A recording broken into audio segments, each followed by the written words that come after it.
Wewe siku hizi mwanangu ng'ombe amepanda bei mwanangu. Sija hata nipige mchongo gani mwanangu hata hela mwanangu. Kwani siku hizi mwanangu mtu amefika shilingi ngapi ano? Mwanangu na mama mdogo tu akufuga na mpika milioni 3 mwanangu. Milioni 3?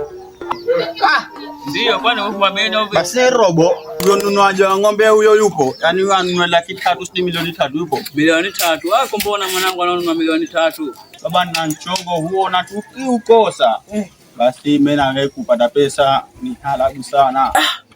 Kweli Kweli uhakika lo. Mkatelo no fast. Hebu kuna kupa. Ujekosa ngoma wewe. Okay. Hebu kuna tegemea hilo. Sikosi. Usijekosa wanjua ni mwalimu. Mwanangu ndio siku hizi kang'ombe anaibiwa sana mwanangu. Ila. Basi baada ni kwanza ndo. Poa mwanangu setu poa. Ni mchongo gani huo baba? Huo mchongo bosi wangu mchongo rahisi sana lakini pia ni ngumu. Ng'ombe ampanda bei kama kokeni. Na huko akiangalia huko bondeni huko hivi wanja sana. Walijulia moja. Basi moja tu. Hata mawili mimi nitapata kwa huko nyumbani. Kweli? Na kisimu changu sasa nataka nikiuze lakini nimeshinda ni mteja mwanangu. Haiko kisimu kikiuza atakambana na nani atakupigia. Mwisi huyo. Mwisi.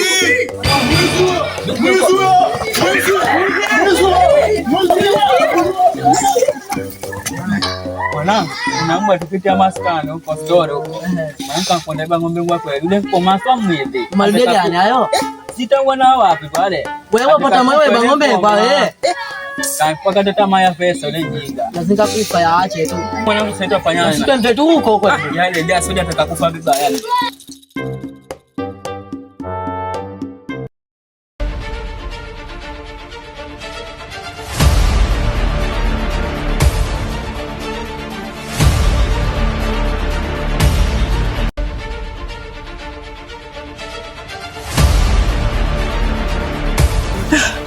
Sijui kupatiza nafanya vipi leo.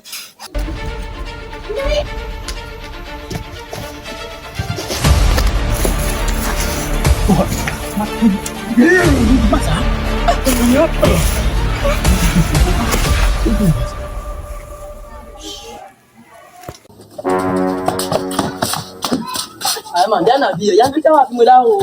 Niliambia wewe yule mwanangu. Mama. Kuipanda mwisho. Hebu kuelekea nini kwanza? Twende. Utakuta vipi na hiyo ndo kazi yetu?